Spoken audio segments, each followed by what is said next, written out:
you just live a lifestyle Yeah. that you're able to have access to that you probably wouldn't if you didn't follow these things career-wise. Okay. And you just get, it's fun. Yeah. And you don't really know how far you're gone till somebody's like, hey, What's going on? happening? Hi. Thank you for joining yet another episode of Get Set with Lissette. This is where we have inspiring conversations that empower you to get set. And this week is yet another one of those episodes. We have today Chef Corrie, Executive Director and Chef. She is not a typical chef. She's a culinary genius with a heart as generous as her flavors are exquisite. As a mastermind in the kitchen and the Executive Director of Downtown Daily Bread, Chef Corrie blends her passion for fine cuisine with a commitment to serving the community. Additionally, in her role as the Executive Director of Downtown Daily Bread, she's a philanthropist on a mission to create a world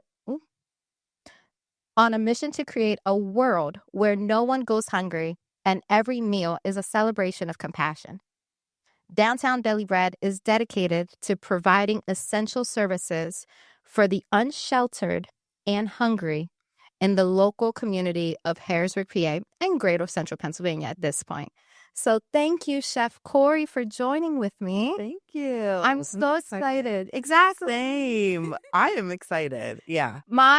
The reason for this conversation, I think it's so important, is multifaceted. It's because of the fact that you came in guns blazing. You've come into this community and you've really honestly been a trailblazer and a trendsetter. Thank you. But I really want to have a conversation and get to know you. Yes. Secondly, in everything that you've accomplished with Downtown Daily Bread, I really want to just shine a light on the transformation that this organization has really taken on, which I think is phenomenal. Thank you. And then we're also going to touch on the fact that sis can cook.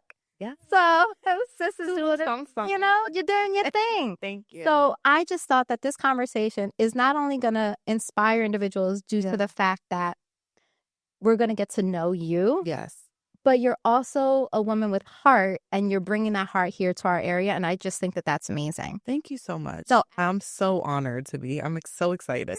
Yes, it's Monday. And it's Monday, so it's like the best way to start my morning. This is the way to get this going very much for you. Forward to and we're just going to pour in all of the love, giving you your flowers. That's the way to get your day started. Yes, I love that. Now, one of the things that I always do, and it's more like an icebreaker. Sis don't need an icebreaker, but it's more like an icebreaker to get things going. Yes. And it also allows us to know like more about you. So this is kind of like, are you this or that? Okay. Yes. So are you sweet or salty? Sweet. Okay. Morning person or night owl? Morning person for sure. Okay. Yes. 4 a.m. every morning. You were legit a morning person. Very much too much of a morning person, I'd say. Introvert or extrovert? Extrovert. Okay. That's very, yes. No ready. No worries. Okay. No chase. I'm just like, hey. Let's go. Yeah. And then I don't know where that came from, but you're just out there. I'm like the one that people will talk to at the store, and then I'm talking to them like we're best friends forever. Feel that. And people are like, do you know them? Like, no. Met them just now. Yeah. Totally. We're here on that one. That has been me through and through. And then my last question, and there is no wrong. Yeah. Are you going to watch the podcast or listen to the podcast, the audio? Yeah. So usually if it wasn't me, okay, I would listen. I got it. Because I want to see like, did I say too much or how did I look? I will watch. Okay. Yes. And then I'll probably listen again, like re-listen, but I love listening to the podcast. I'm a podcast listener as well. Yeah. Hence the even starting it. Like I do love to just throw on a good podcast while I'm working, throw on a good podcast while I'm doing things. Like the ability to continue to learn and grow while doing other things is amazing. Agree. But I agree. There's something different when you actually watch it back. So like I said, no wrong. So, okay. So one of the things that I also wanted to do is to give context. Yeah. I believe that context is important. And I want to also just shine a light on not only you, but on the topic of, because of the fact that we're going to be discussing Downtown Daily Bread and you guys really work with the unsheltered and individuals that are experiencing homelessness, I wanted to give some local context within that. So I looked at things that were like Commonwealth specifically. Yeah. So, and then you can tell me if these stats surprise you, if you feel like it's off, like we can kind of talk about it. Yeah, of course. On any given day, over 12,000 Pennsylvanians are known to be homeless across the Commonwealth. And then in 2018/19, more than 31,000 students in Pennsylvania were identified as experiencing homelessness, representing 1.8% of the total student population. Here's what was more staggering to me. This marks a 37% increase since the 2013-14 school year, despite an overall 1% decline in student enrollment during that same period. Now, mind you, some of these stats are years behind, but that's because statistics tend to be a little further. And then I found something from 2023 that said 17.9% of households with children, 6.5 million households, just to kind of give an idea of what that stat means, were food insecure, with both adults and children experiencing food insecurity in 8.9% of those households. Yeah. How does that, does that? Yeah, it's sad every time you hear it, honestly. But no, that tracks, and it gets worse every year, unfortunately. Okay. I was honored to be invited to do the Dauphin County hunger mapping. Yeah. You talked about Lancaster, and in that we did find it was I think it's like 6 out of 10. Wow. 6 out of 10 children are found food insecure. See? More than adults, and that was like the big question. Like, well, how can kids, Exactly. be food insecure and not adults? But it's just different situations for each family, different situations for each child. Yes. But that's why these food programs are needed. That's one of the reasons we started the food pantry at DDB. See? Was because of the stats that kept coming out, and then the actual real time within Harrisburg. People just calling us like, do you have food? Do you have, groceries? Absolutely. I get a gift card? And you just kind of track like, okay, what have we seen? Right. And we at Downtown Daily Bread last year, our numbers were 40,000 people came through the building for that year just to use services. Over 70,000 meals served. 70,000 Over 70,000 meals served in that year. It's insane. And that's exactly it. And the reason why I wanted to start with those stats, and we're gonna get to know you for in the forefront as well, because the goal is to have the conversation about you.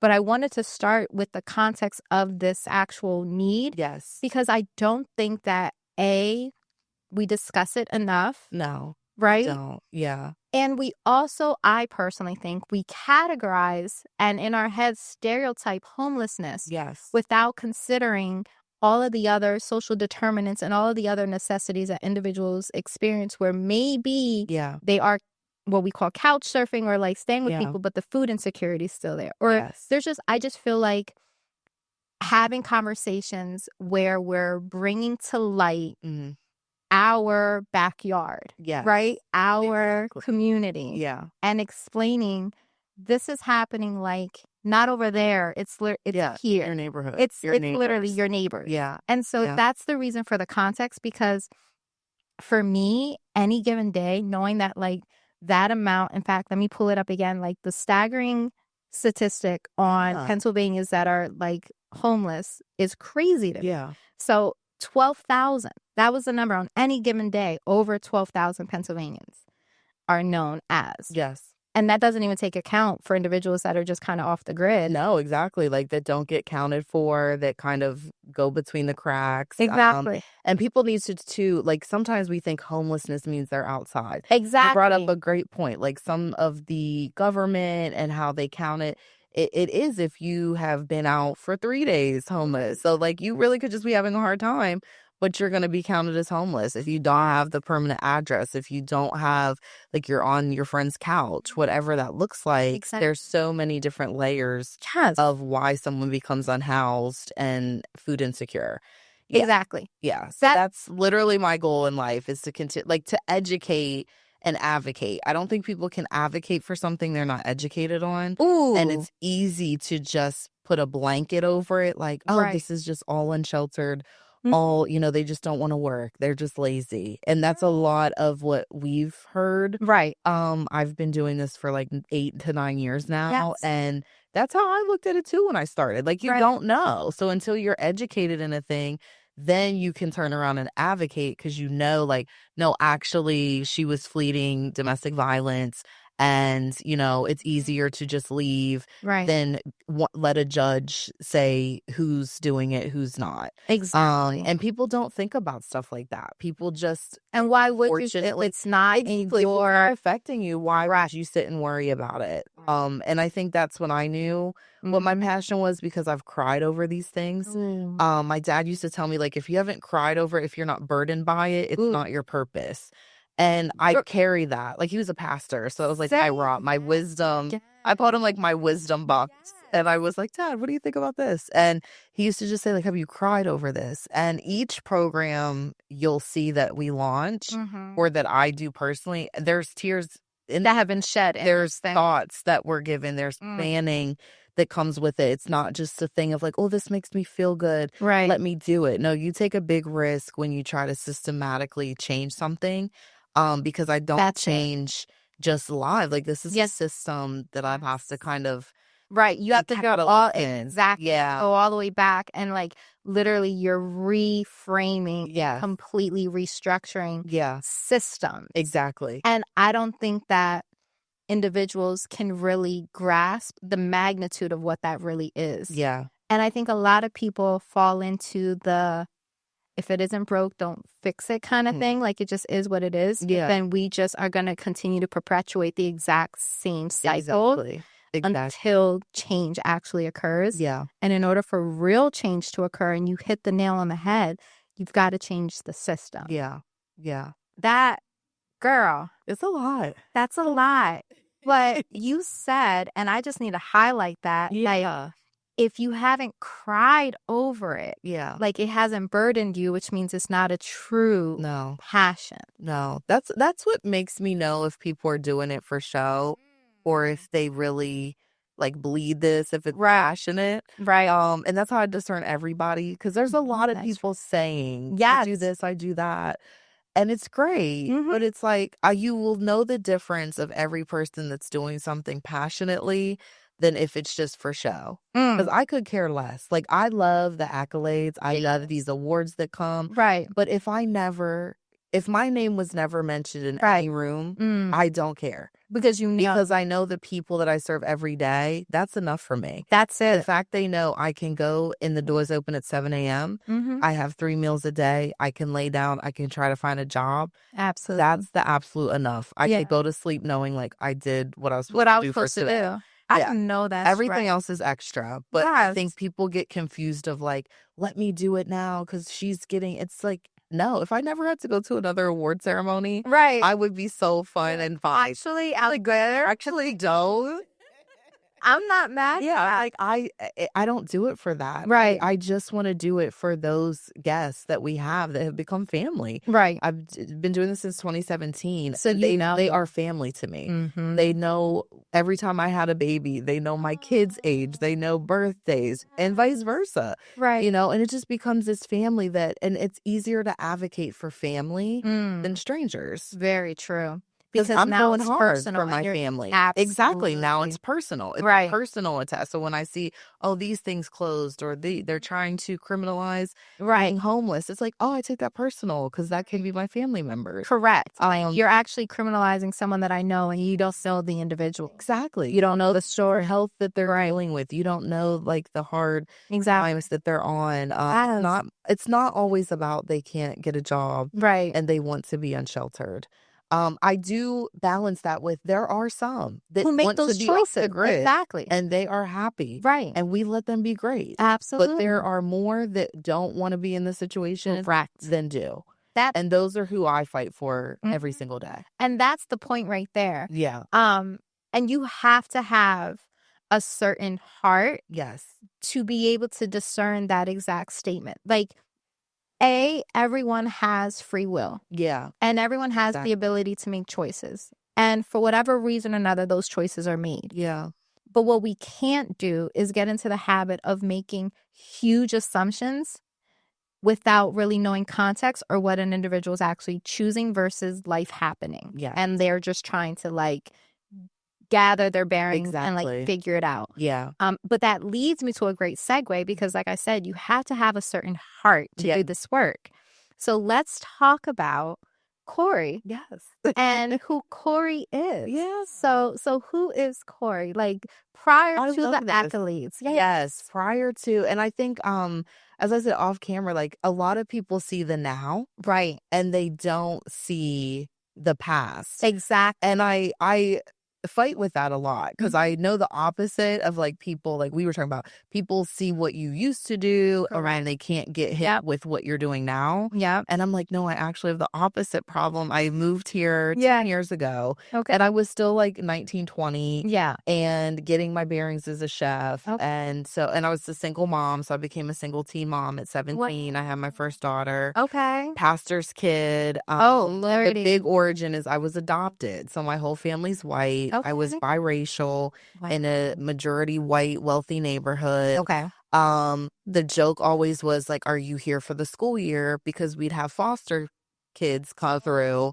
And I always, every year, had to say, I'm adopted. I'm here for the whole school year. Right. And you don't realize till you're in therapy in your 30s how traumatizing that is. I was just going to say, always fight your way to be a permanent thing. Yeah, like, no, actually, I'm here. Yeah, like I'm here every year. Even if I would have like different teachers or the same teachers, they were just like, it just was this elephant in the room that you just, yes, I'm here for the whole school year. I'm adopted. They just and just to announce every year, like, I'm adopted. I'm here to stay. I have my family's last name. So like even that, people will be like, they're still trying to like that's not a Black last name. I'm like, I'm adopted. My family's German. So just growing up with that, my family never made me feel I was gonna ask less than or an outcast. I didn't even know I was biracial till like second to third grade. Wow. One of my friends came, this is a funny story, but my friend came up and licked my arm. And he was like, you don't taste like chocolate. Like, we thought you were going to taste like a Hershey Kiss. And I laugh now. And I think I did laugh then. What could you do? That is the most weird. Right. And I went to my mom after school and I told her. What happened? And I said, am I different? Like, what's going on? And she sat me down and was like, yes, you're different. You're biracial. Wow. And was that also the like adoption story? It wasn't.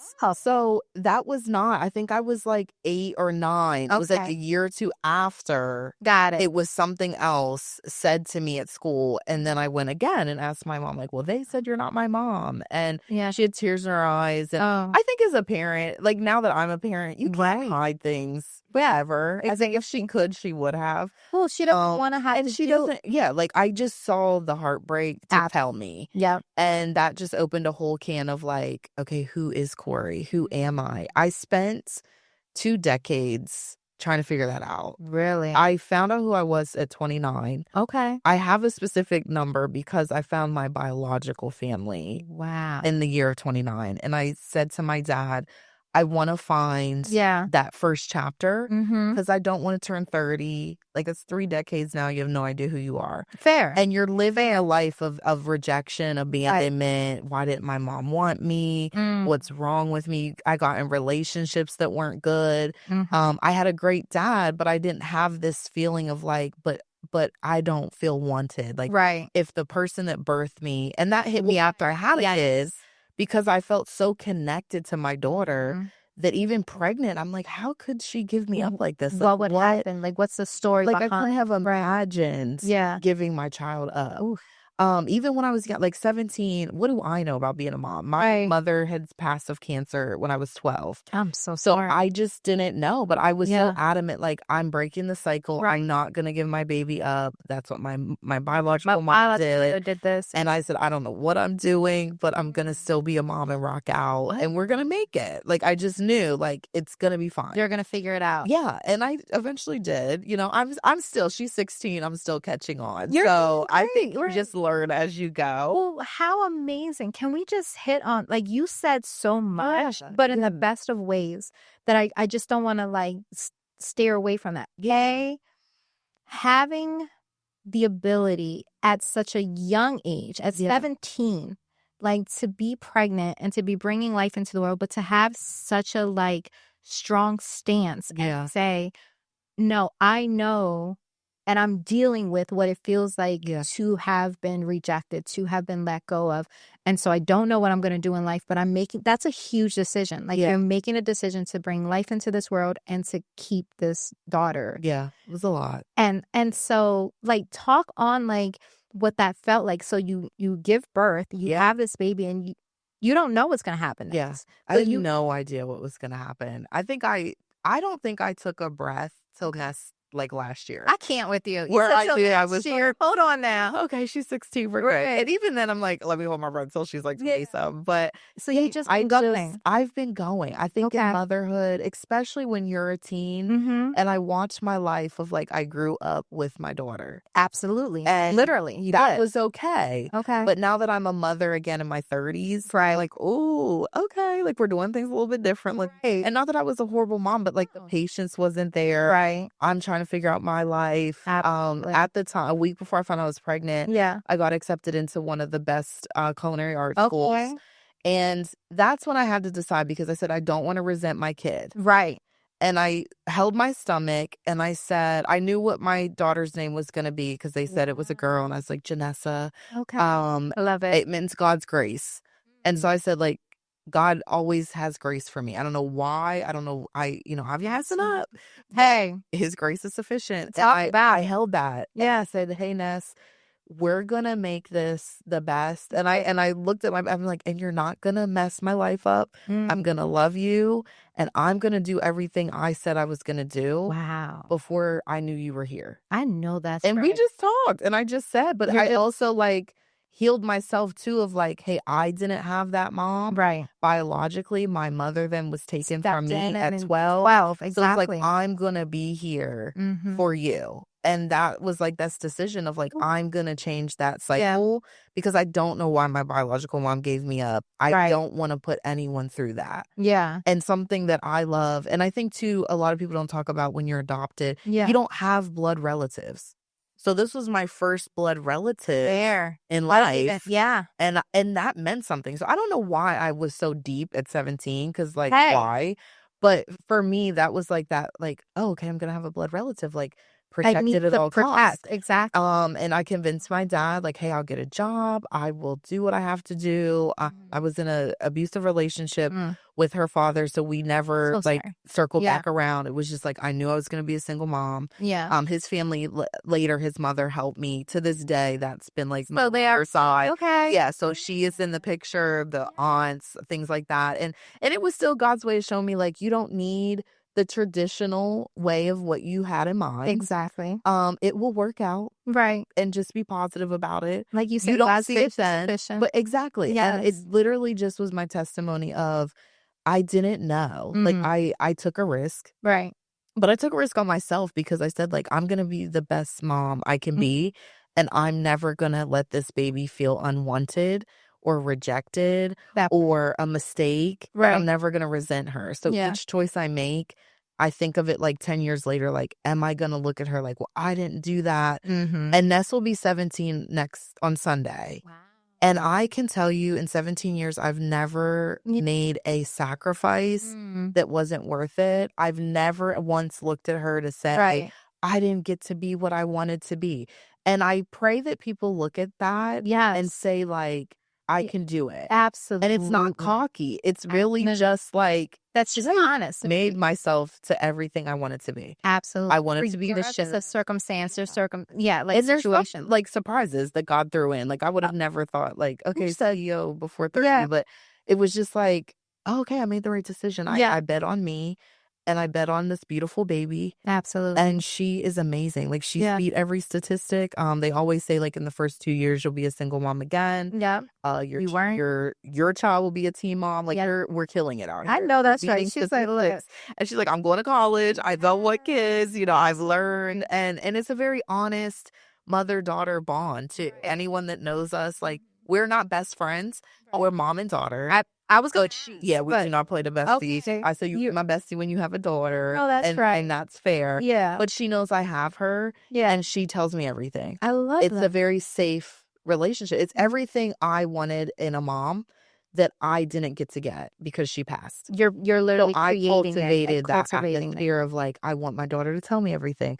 I want her to feel safe. I want her to know she's never going to be judged. Right. I want her to be confident. Right. I want her to look for a man because her mom is doing everything for her, or her father figure. Her mom's picked a safe father figure. Right. I just wanted her to see healthy dynamics. Exactly. Yeah. Right. Before my mom passed, my parents were madly in love. They were married for 33 years. Right. And I'm like, I want to give that to my child. Absolutely. Whatever that looks like for our dynamic. I love that. Yeah. So you literally, and I'm just trying to recap to make sure that I don't miss anything, because you're giving your story is beautiful. You literally start life rejected, quote unquote, because you're right. You start life being given away. Yeah. You spend your early childhood having to convince and remind individuals that, no, I am here to say this family has actually chosen me. And you have to continually like remind individuals, no, this isn't temporary. This is forever. No, this isn't temporary. You grow up with that. You have this relationship with mother and father where you did create and have an ability to have loving parents, and you did have an example of a healthy relationship in them, and yet still kind of like, but now I know that I'm a part of, but not 100% in it, but there's some separation. So you're going through your own like identity questions and crisis kind of thing. Teenage years in general are just ridiculous. Yes. You become a teenage mother, but you've made a decision at 17, which is a very, like you said, very deep for 17. You made a decision to say, it's not about me. It's about what I'm creating. And it's about the blood and the family that, while yes, I've had family in representation, I'm now creating my own dynamic. Yeah. And it doesn't matter when it comes, right? Like, because it may not be ideal, but I say that to say, like, situations at times may not be ideal, but you had enough foresight to say, but this is my family, and I'm not going to resent. I'm not going to let go of, or it's not like a this or that, like you did on our icebreaker. It's not a this or that. It's I can have both. Yeah. I'm making a choice to not reject the way I felt rejected.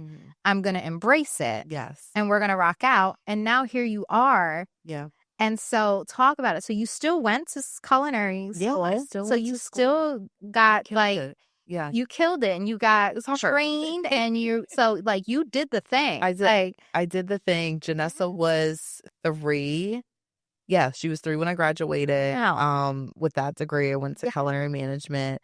And that's why I want people to also look at my story and say, like, it doesn't matter the like journey. Right. You'll get there. You'll get there. Because I wanted to do Johnson and Wales. That was like the top school at the time. And my dad was like, you're not taking a baby to North Carolina. Right. There's no way. Her grandmother, who came in the picture after birth, her paternal grandmother, she said, I will take her for 3 years and you finish school. Wow.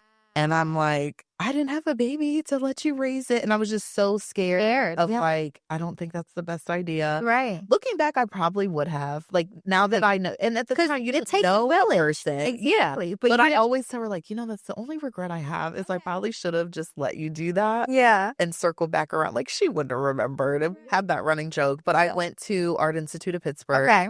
Got my culinary arts and culinary management degree, and then I was taken out of that. Yeah. A chef was traveling. They found me. It was for a resort. And so I didn't even have to start like usual trained chefs. Right. Start in like restaurants. I went right to a 5-star resort. Wow. It was through Omni, Penn. Yeah. It was in Bedford. It was like 30 minutes from where I lived. Perfect. And that's what kicked off my career. Love that. I look back and I'm like, okay, I still got to where I wanted to be. My goal was to be this chef. I wanted to have my business, restaurant, whatever that looked like, catering company. Yeah. And I just said, I'm just going to be the chef. I'm going to cook for celebrities. I'm going to do this. And I have been blessed to like check the boxes of those goals. Right. But I also to show my daughter, like, it doesn't matter. Like, just do, like, just say what you're going to do. Exactly. And do it. And if God approves it, it's going to happen. Because those are lessons I've had to learn too. Like, some you'll get through it because yourself. Right. It won't last. Yes. So God has let me do things for me. Right. That were like short-lived. Fair. But it was a lesson. And I said, Correct. oh, I don't think you were there in that. That's what I say now. Like, I don't think God is in that. Right. Yeah. Like, that wasn't it, but I still he'll let me do it. Like, no. It's like those like fun relationships that you're like, I know this man is toxic, but I'm gonna still have fun for the summer. So, stuff like that, where you just have to learn your lesson. So there's been a lot of those too on the journey, like just lessons. Understood. You're like, well, let's not go back on. Yeah, exactly. We're like, okay, we're not gonna spin the block on that. But it goes back to what we said, free will. So exactly. But having the ability to discern as we go forward on like what's really taking us down the path on where we're meant to go versus doing things for self. Yes, exactly. We get to do them all, but you will learn very early, very quick, what is supposed to be part of your and versus what needs to kind of like be removed. And let's not revisit. So let's talk then. Now you're at a 5-star. You were literally trained chef, doing the thing, cooking at the best of the best, cooking with the best of the best. What brings you then to leave that kind of lifestyle? Yeah. And now you're venturing into actually like taking cooking, but also it's almost like cooking with heart now. Yes. Like that's the way I think of it. Now you're doing something and you're doing it from a different lens. Like what happens in your life that takes you away from resorts, restaurants, all of the like echelon kind of things into a more community focused, community driven, heart driven ministry, honestly. Yeah, exactly. Ministry. Like, and I'm so glad you brought that up. My dad used to say that. That's your ministry. Because he was a pastor, as my brother's a pastor. I'm like, I'm never doing ministry. And God laughs every time. Like, oh, okay, that's what you thought. So the pivot was I kind of hit rock bottom in my life. I burnt out as the chef. I was 24 at the time. And my chef and it's a lifestyle that anyone is in it can explain. But just think of like, it's a fast, it's thrilling. If you have celebrity clients, you're with them. So imagine the things you see. You're making money. Yeah, if you're 20-some, this is the most money I've ever seen in my life.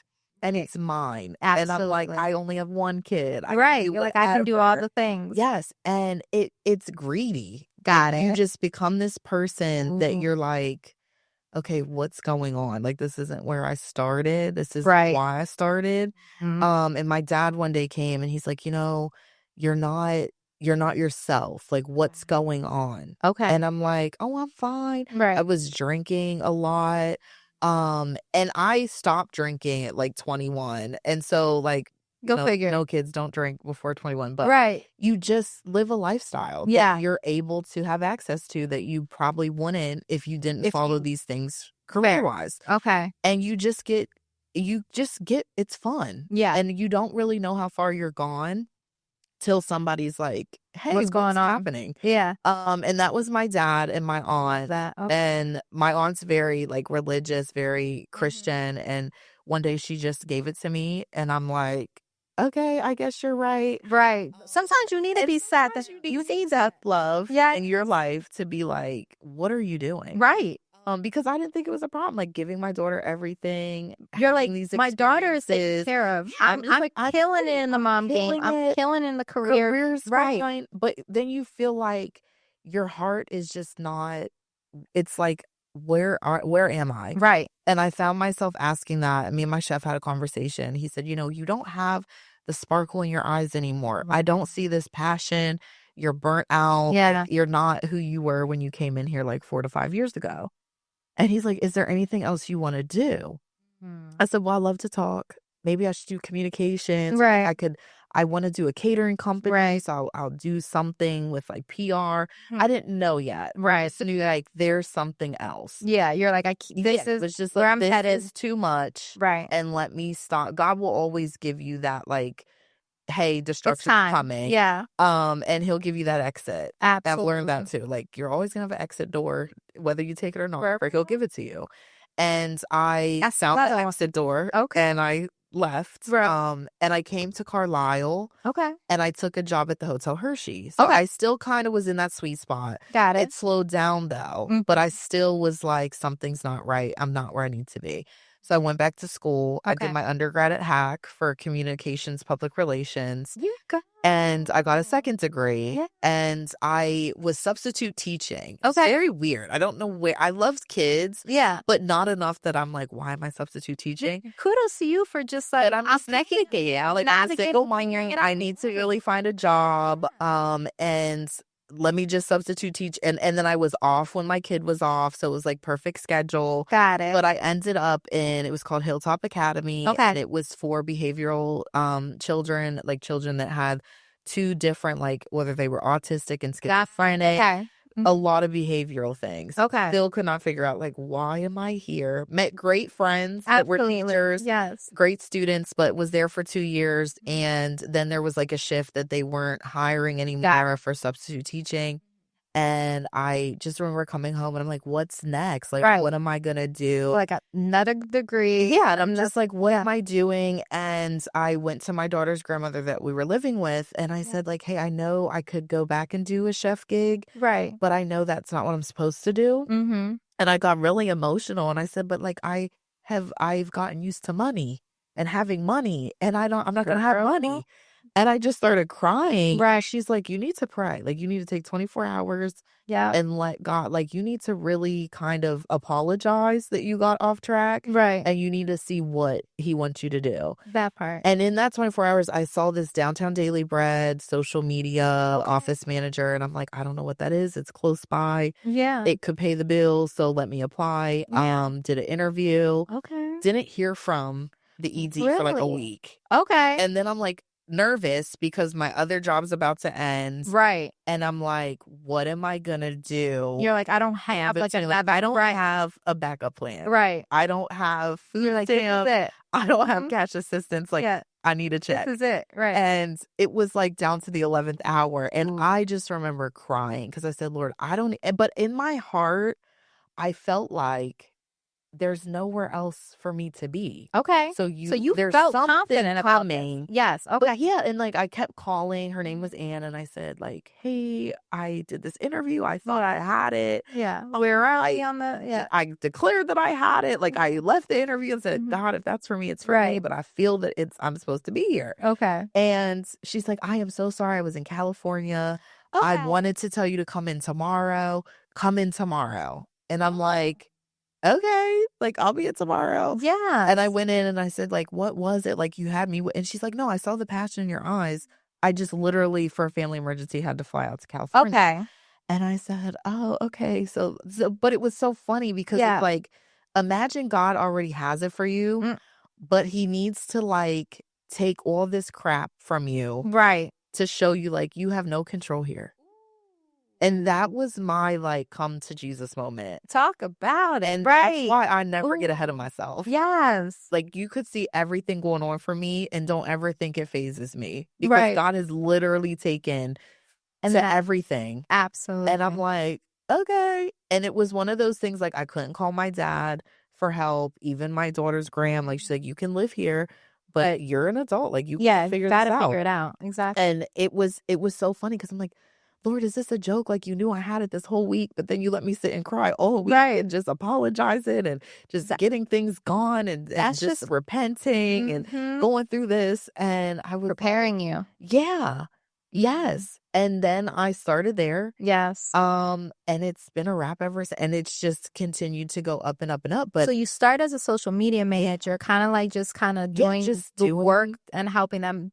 Using your communications degree now. Yeah. But you're at a place that also deals with giving food. And there was a chef there. And I'm like, I kind of like stayed in my lane because a chef to a chef, like a step on her toes. Right. But just seeing like, okay, and I'd go down and serve. Like that's where I started. Like, oh, we'll serve lunch. Okay. Let me come down and see what you're making. And she'd be making really cool things. I'm like, this is different. Like, so you're serving. You're like, I'm coming of a place of just like help. And okay. Yeah. And I'm like, all right, we'll do it. And I started there in June. Mm-hmm. November, 2 days before Thanksgiving, she quits. Just like up and leaves. Okay. And the ED was like, hey, you're a chef, like, can you just cover Thanksgiving till I find someone? Okay. I was like, well, yeah, they have to have Thanksgiving. Right. Didn't know what that entailed, but I'm like, sure. And at that time, we were doing 150 meals. Okay. We only had lunch. Okay, so at that point, time, there was only lunch. Because that's the DDB that I remember. Because I come from social work way back when, so I remember the location, but that's all I remembered. And that's all we had till 2019. I had a breakfast. Okay. So all we were doing was lunch. So made this, bomb Thanksgiving meal. And then the guests were like, oh, this was so good. Like, oh, you make your stuff from scratch? I'm like, yeah, I don't know how to make food not from scratch. So I don't do the process. Exactly. You're like, like my things are, you're going to see garlic. I'm cutting onions. Like, yeah, we're making everything. Yeah. And that's when I'm like, what's happening? Yeah. 5 years in, the joke was, hey, did you find a chef yet? Because I never left. I just was like, oh, I guess. And I went and got a chef coat. Okay. And I put it on. I always used to wear black chef coats with my name. This one I got white. Okay. And I said, we're different. I'm not stepping back into that world. Right. I'm gonna be good. Like, I'm gonna be full of slang. It was like, oh. And it was like, it represented, I'm so like, sometimes I'm cheesy and deep. No, but I love it. To me, I'm like, it just represented, I'm putting my white chef coat on and we're just gonna rock out. Got it. And I just added breakfast and we just kept going. So okay, so we're going to keep the journey going. So you literally go in there for social media, like manager position. Yeah. By divine timing, the current chef leaves. Yeah. At this point, you had come in more so just as this is what I do for my paycheck, but let me just help, let me serve, because that's what happens when you're in a small organization period. Like, it's all hands on deck at any point. Yeah. You're doing that. Now you're full circle moment, going right back into where you started with your passion in cooking. Yes. Now you're the chef there, but in a different mindset. Now you're yet again cooking, using your skill sets and your passion for food, but now for community. Yeah. Let's talk about now how that then transitions, because you're the executive director. Now exactly. Like, you're literally the CEO of this organization. It's been insane. So I start Thanksgiving dinner, and that's it. We're cooking and we're carrying on. We're having fun. I made the slogan 2 years in. I made my cookbooks. It's called Feeding the People. My brand is actually called Feeding the People with Chef Corrie. And one day I was just in the kitchen. I was on the phone with a friend. Hold on now. We're going to pause and we're going to rewind real quick. So while at Downtown Daily Bread, we're not going to just pass over that. You made a book. Yeah, so I'm on my third. Girl. I think I have 3 books now. Oh, we're going to put all of them in the description. When we go through that, I made Feeding the People. It was like a kind of together cookbook of all my favorite easy recipes. Okay. Because people would call me. I'd put it on like my Instagram. Right. They'd be like, oh, what's the recipe? Yeah. And I'm like, maybe I should sell this. Like, this is okay, like, fine. So I said, Feeding the People. Because I was in the kitchen one day talking to my friend. And she's always like, what are you doing? I was like, Feeding the People, girl. Right. Feeding the People. She's like, yeah, you're just found Feeding the People. And I was like, I need to like trade. This is a thing, right? Like, so, this is a thing. And all that. I'm like, no, that's my brand, Feeding the People. So that was the first cookbook. And then I did a children. So my bonus son is autistic, nonverbal. Okay. And so one day we're just drawing and he starts tracing. And I'm like, oh, he's never done that before. So I made it's called Taste the Alphabet A to Z.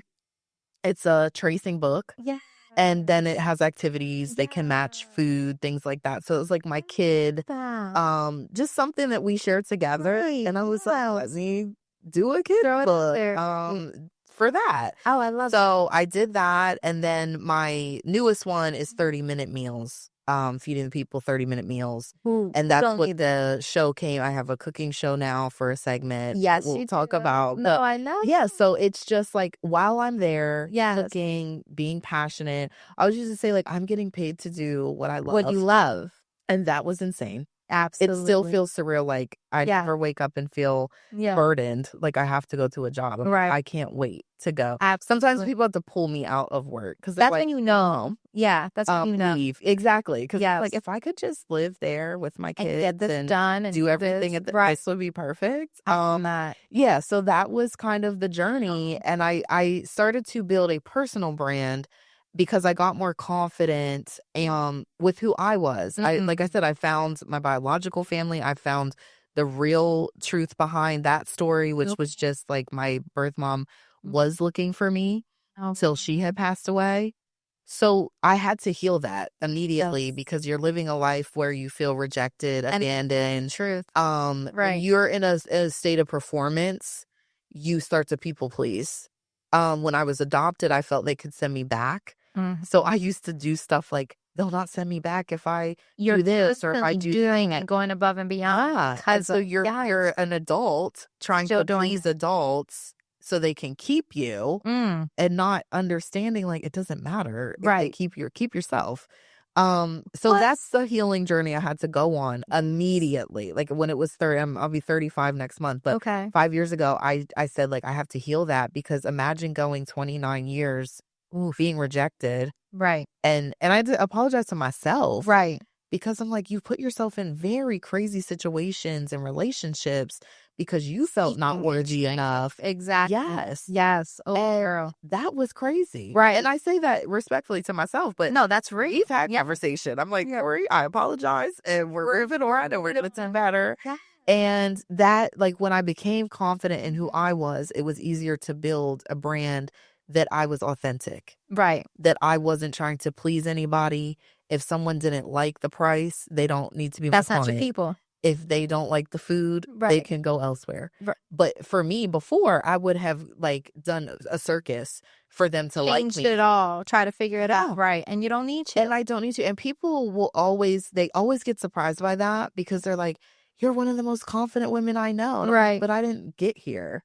You don't get confident without having some insecurities. Ooh. You don't like wake up and say like, unless you're Beyonce, and I think even she is probably like, absolutely. Hey, I wasn't always like this. Yes. I did not wake up like this. Honey. It takes work, girl. But it took deep work of like healing. It's not something that I could buy. Right. It's not like a serum that I'm using. Like I love my skincare routine. Right. But the glow is like healed. You know what I mean? The glow is healed. It is. It. I'm a healed person, and I could never say that for the longest time. And my actions would show in that. Even when I look back on certain things that I used to do as like a chef, I'm like, oh, I wasn't healed. Like I was still trying to get people's like their affirmation, their approvals, things like that. Yeah. And you take bigger risks when you're authentic. And I found that in the last 2 years, like, I don't care. Right. And I used to say, like, is this what happens when you turn 30? Like, maybe it's my kid. Turn 40. Maybe I fell in love with my life. Is this why I just don't care? And they're like, just keep living. It's got to keep getting better. Wait till you turn 40. Yeah, so I'm like, I can't wait for that. Yeah. Now I'm just on this, like, I do not care. As long as my kids are good. Yeah. As long as I'm okay with my decisions. Because and you can live with yourself. And I can live with myself. I can sleep okay at night. I know I didn't, make any crazy insecure decisions. Yes. And that's when I just started building. And now you're seeing all the things. So it's all making sense. So yeah. I'm always recapping as we go to keep us all together, and this is a good thing. So not only are you finding your way when it comes to the career and things are starting to align themselves in the path in which they're going, and you're now doing the work that you're called to do, and you're bringing your passions together by cooking and being at Downtown Daily Bread. You're also healing personally, which is allowing your true brand and Chef Corrie to like be reimagined for exactly who she is. And you've now been able to develop 3 different cookbooks based upon your own family and your own dynamics and what works for you. So you're being true to and authentic to self, which is now leading itself into your own personal branding.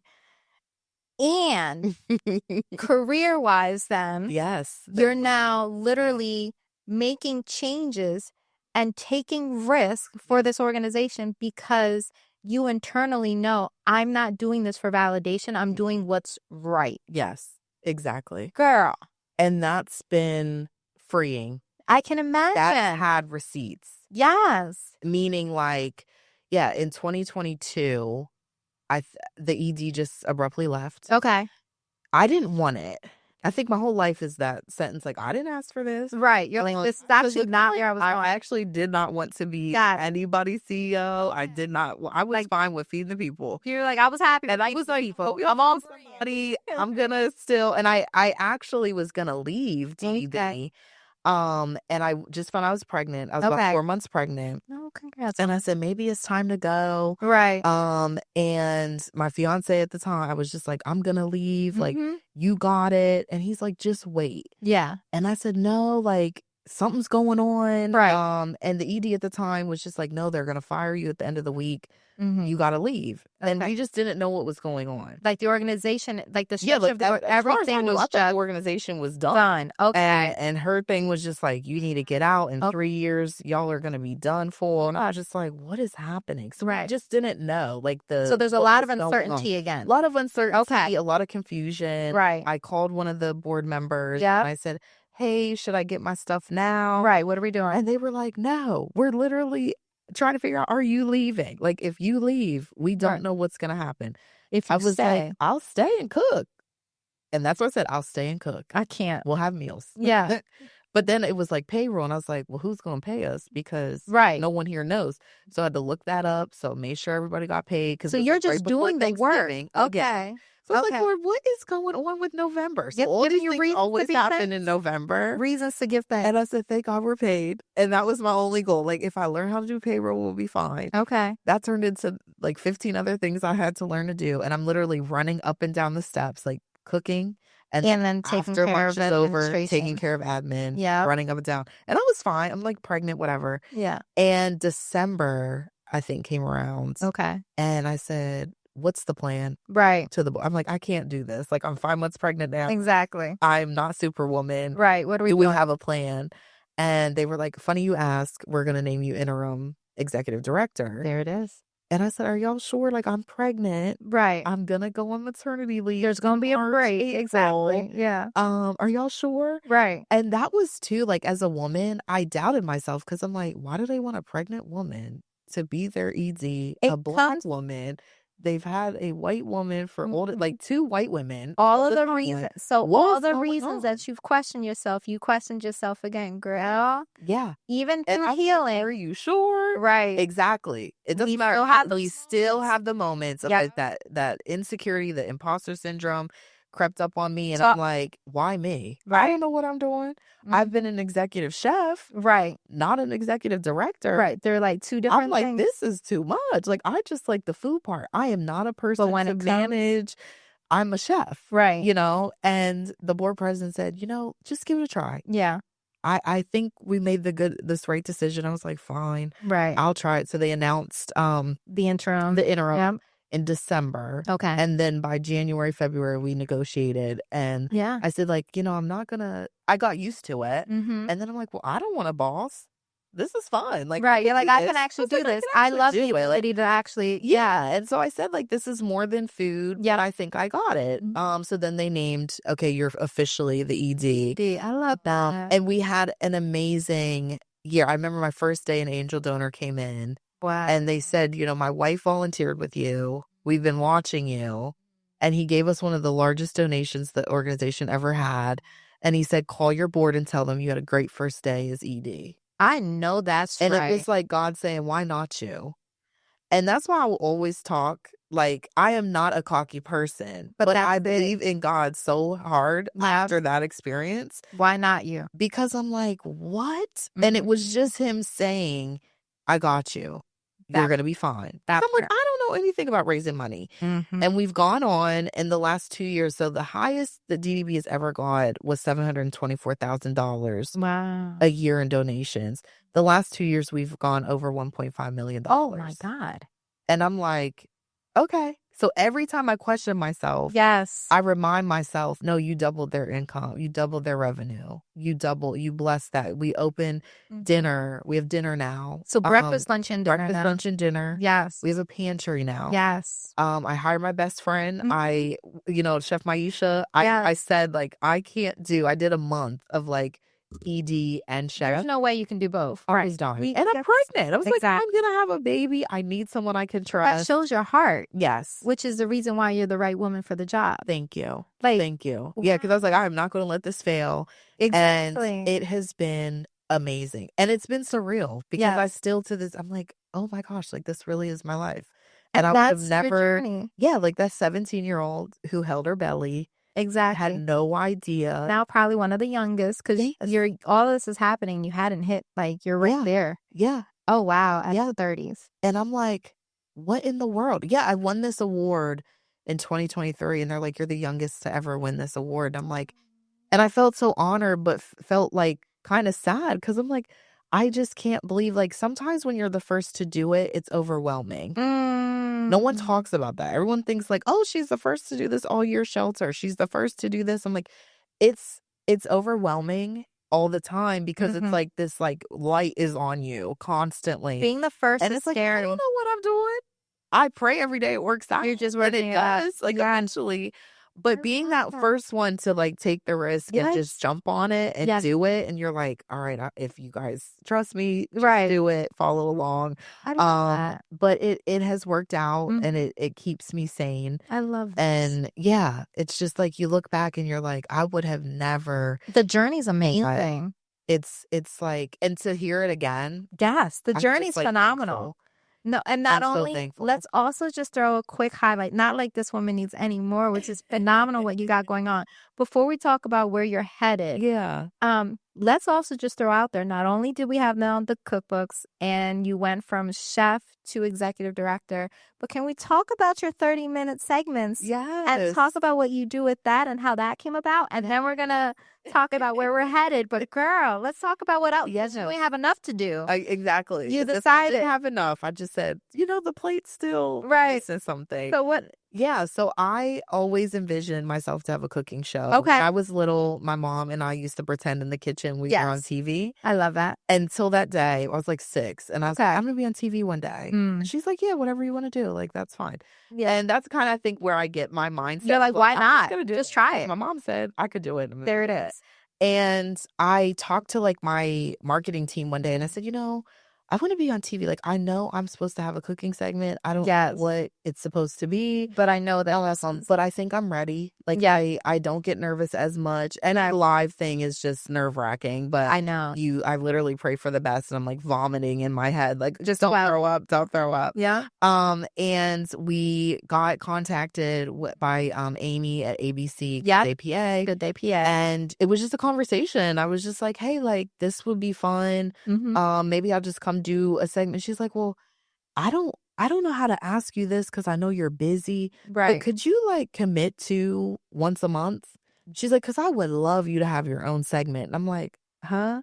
There it is. I thought we were just talking about one time. Right. She's like, no, girl, if you say yes, we can do it. It's a spot. It's yours. And I'm like, what? I love that. And that was like my dream. That was like my one goal that year of like get on TV. Yeah. So we have a segment every month. It's the first Monday of the month. Love that. And we come back. So I took a 6-month break. I had a health scare last May. I'm so sorry. And that put a lot of things into perspective. Wow. And I had to sit down.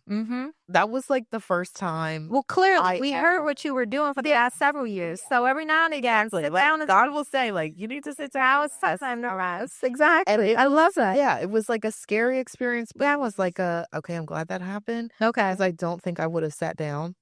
And God knew what he had to do to get me. Like, it was like, okay, the doctors were like, you got to take 6 months. Yeah. And so March, my birthday month, will be back March 3rd. To just celebrating life, because I wasn't supposed to make it last year. And I don't take that for granted at all. I don't talk about it a lot, but it was one of those things, like even those close to me will start tearing up randomly and they're like, we didn't know if you're going to make it last year. And my team kept that so hush. No one could have known.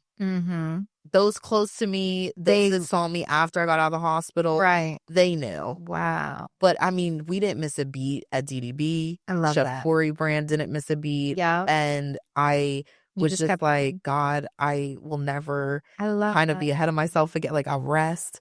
It's a weapon. It's not a weakness to rest. So I do that now intentionally. Amen to that. Just know, rest is not, yes. that is not a weakness. Yeah. It is a You'll have your best ideas when you just take a break, take a nap, take a rest, take a day, take a moment off. Exactly. And like you'll make $1 million idea of if resting. I have learned that last year. Like, Talk about. oh, okay, just need to take a nap for a second. All I need to Yeah, my best friend, she loves a nap. So I'm Yeah. like, what are you napping? And I've taken that this year. I do nap now. There you go. Because I used to make fun of her. She's like, I took a nap. I'm like, must be nice.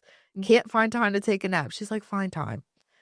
I have time, you to have time. And now I found time. And I'm well rounded. That's exactly it. So now you've got the segment. And so now we're back. Yeah. And you're coming back on your birthday month. Yes. Yeah. Oh, just a kickoff of it. The 30-minute meals is all my favorite recipes. Okay. They take 30 minutes. When I was pregnant, I wanted to cook. Yeah. But I was like so tired of being in the kitchen.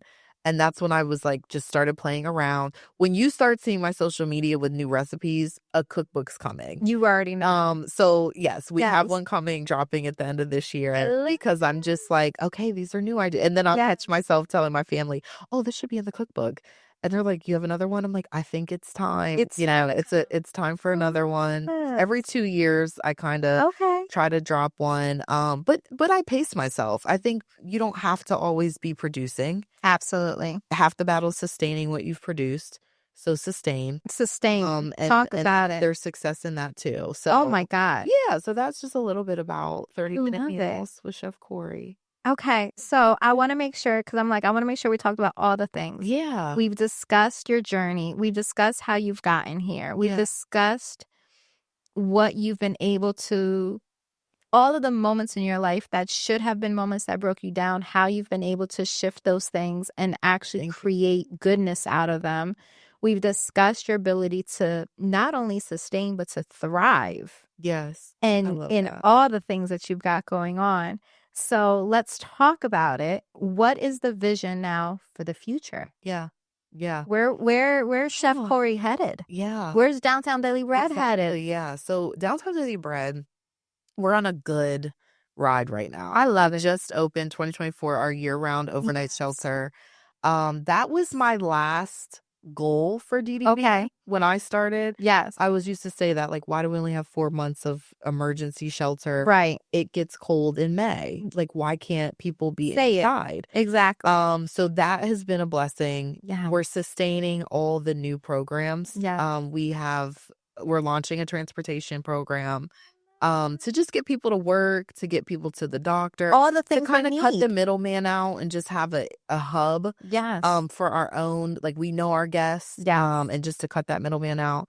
But really, the next couple years will just be sustaining all the new programs that we put in place to make sure we're really providing for the community.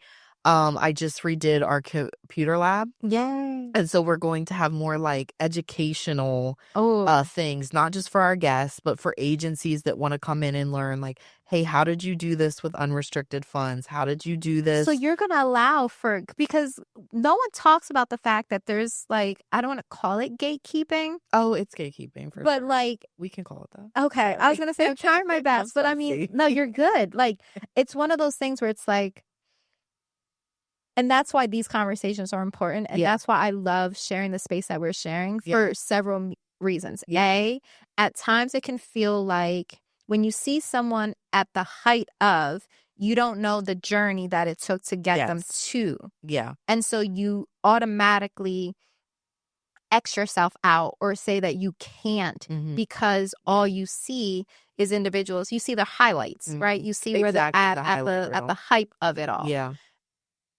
And so the conversation is important in that. But then in that same regard, and what you're saying now is so beautiful. And I just want to highlight that too, because then when you do find opportunities or you find a way to make things happen, the ability to share in community and the ability to allow, like, we're stronger together. Exactly. And we can do more. Yes. When we together. Yeah. And so that is amazing. So you're now providing an opportunity for individuals to actually learn.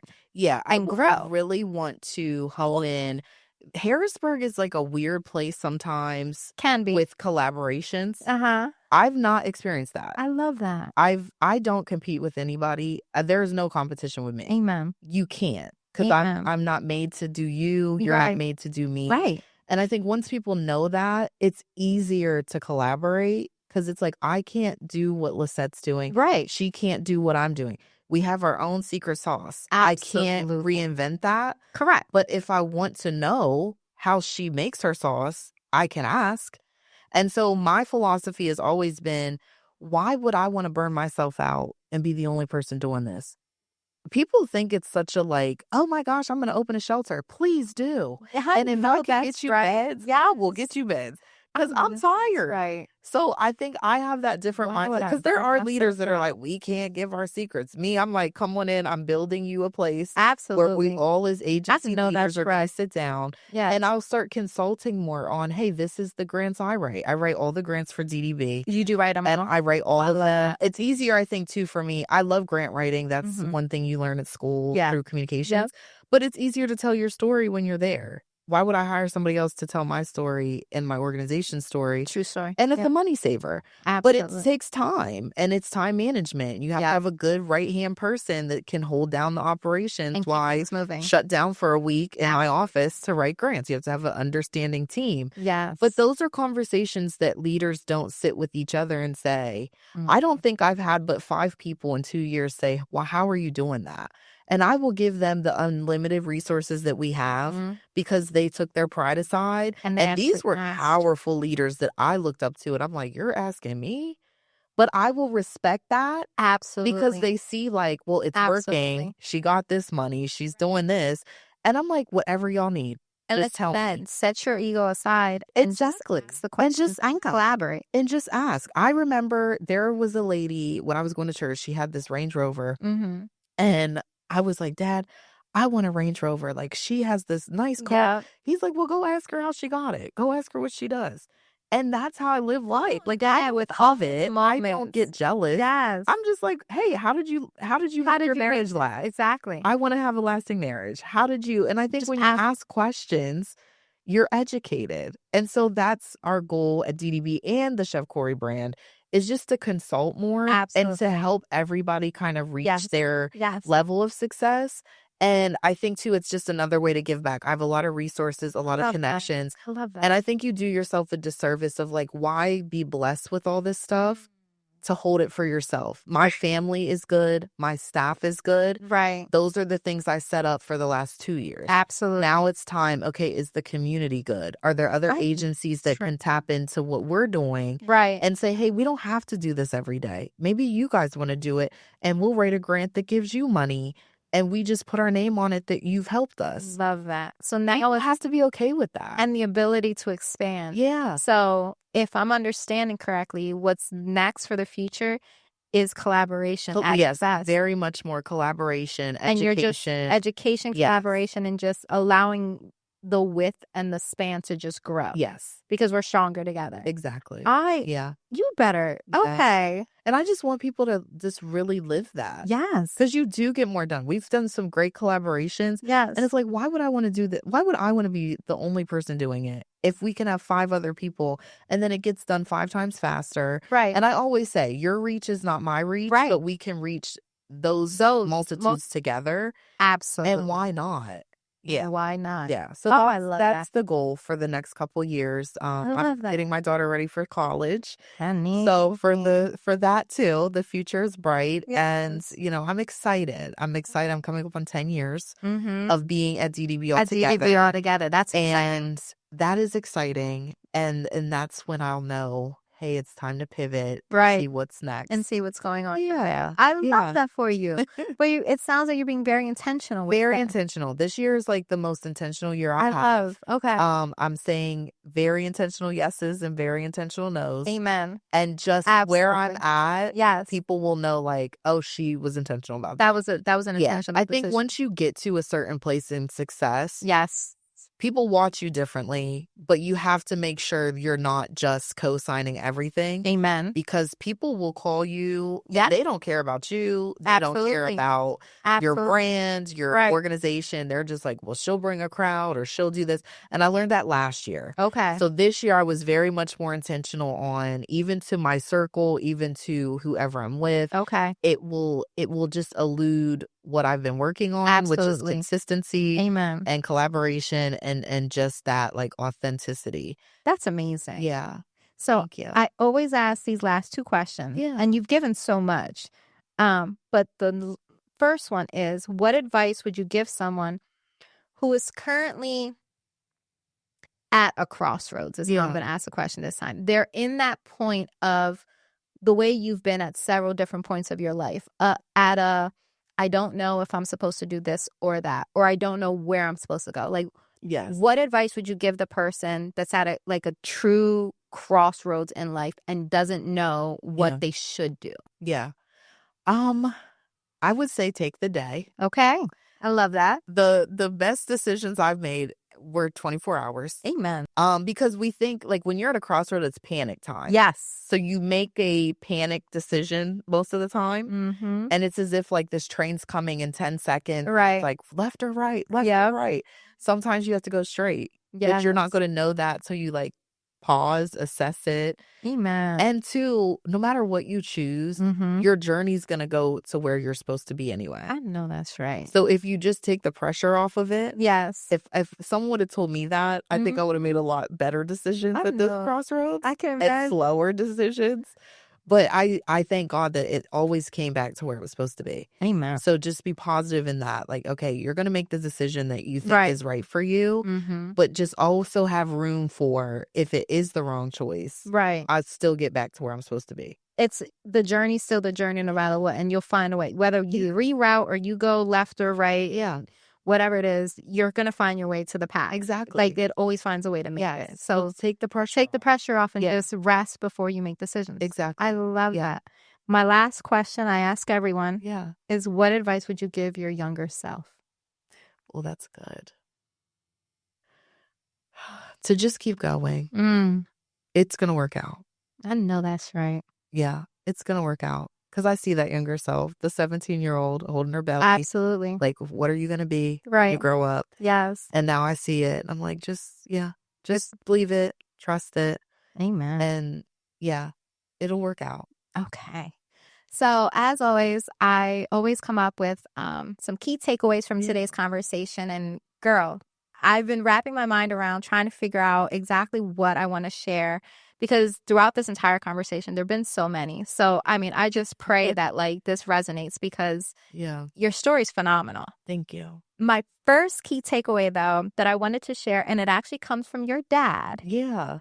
I love that. It's what you had said that your dad said earlier that like struck a chord with me, which is if it doesn't bring you to tears, like if it doesn't burden you, it's not your passion. Like it's not your thing. Yeah.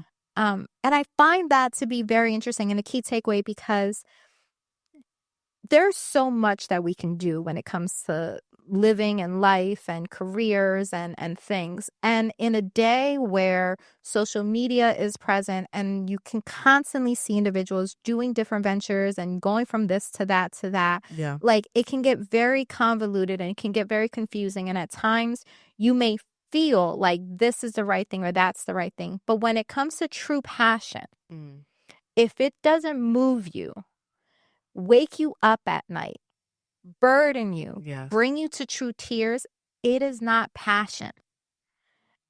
And if you choose to live a life where you're not going towards passion, that's fine. But like if you're looking for passion, wait for the thing that moves you and brings you to tears. That's my first key takeaway. Yes. I thought that was just beyond beautiful. The second key takeaway that I wanted to talk about that you mentioned that I think that's just important and it's just a reminder in life. Yeah. And it's what you said. It's the advice that you gave. It's the idea of rest is not a weakness. It is a weapon. Yeah. I thought that was a huge key takeaway because, and I know I'm guilty of it myself. Like you can, when you find your passion, when you Yeah. are burdened, when you are in a position where you know that you want to make change. I always say that I live by my favorite quote, be the change you hope to see in the world, Yes. Gandhi. Like, that's the Yes. quote I live by. Yeah. When you go into those things, at times we can go, go, go, go, go. And what I want to remind us, and Corrie mentioned it today, and I thought it was just like a perfect reminder, and it's definitely a takeaway, is that rest and taking time to rest is just not, it's just as, should I say, if not more important for ourselves, Yeah. because we need to be our best versions and our best selves in order to give our best. So rest is not a weakness. It is a weapon and should be used accordingly. My third key takeaway is what you were talking about in community, which I think is important. And let us lean to that more. Like, we're stronger together. Yeah. Let us move from a place of collaboration. Let us look to one another, lean on one another. And also, in that sense of collaboration, do not allow your ego to keep you from your next blessing. Yeah. Because a question, asking, how did you, hey, I'm thinking of, and just the ability to either think tank with one another, or, have those moments to kind of bounce something off, the ability to just ask really good questions, the ability to put yourself in positions to also be available, I think is imperative. So I thought that was another key takeaway. Don't allow your ego to get in your way. Be collaborative. We are stronger together. Yeah.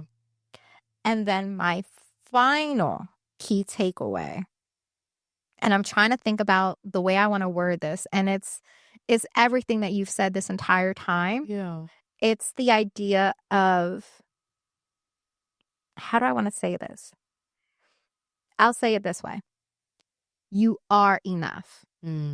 That's going to be my final key takeaway, because at different points you have said there were moments of, I wasn't sure. I went through imposter syndrome. I felt rejected. And yet God continued to put you in positions to win. You made very, very discerning decisions from a very young age of passion. You made the decision that you were enough. You made the decision that your daughter was enough. You made decisions and you've continued to move forward. So I just want to remind and make that our final key takeaway, that anyone who's listening or watching this, you too are enough. And it's not a matter of where you start or what circumstance or situation you find yourself in. Continue the journey. If you have something in your heart and you're burdened that it moves you to tears, move into that passion. Don't allow circumstance to stop you. Lean on individuals around you. And yeah, let's just continue to push forward. I could not have girl, that's all you. I'm just putting together what you have shared. So yeah, thank you so much for your heart, your time here. This community needs you. We're so happy that you're here. You're continuing to push forward. I love that you're coming into your authentic self. And like I said, girl, you think you're coming into it in your 30s? I promise you, I just hit 40 this year and something shifted in me. I cannot wait. It's only going to get better for you. Good. So I'm excited for everything you have going on. I cannot wait for what's to come and where you go from here. So yeah, thank you for your time. No, thank you for having me. Thank you for giving those that I say it's unseen. You see me. Yes. And thank you for that. Absolutely. We don't ever get to that level where these are the conversations I'd love to have. That's exactly it. And it just was, just thank you for this. No, 100%. Final thing, where can people find you? Yeah. Put all your and then we'll plug it in on the description, but where can people find you? Yeah, so Facebook, Corrie Ligenfelter, Instagram, Chef Corrie. Yes. And the website, if you need a cookbook or want to catch the show, chefcorrie.org. Love it. And yeah, downtowndailyBread.org. Go see how you can volunteer, come in and visit. Yes. We have Coffee with Corrie's on Wednesday, so follow our Facebook page and they can come have coffee with me and get to know what we're doing at DDB. I love that. We're going to put all that down at the bottom of the description, guys. Yet again, this has been another amazing episode So as always, sending light, sending love. Bye.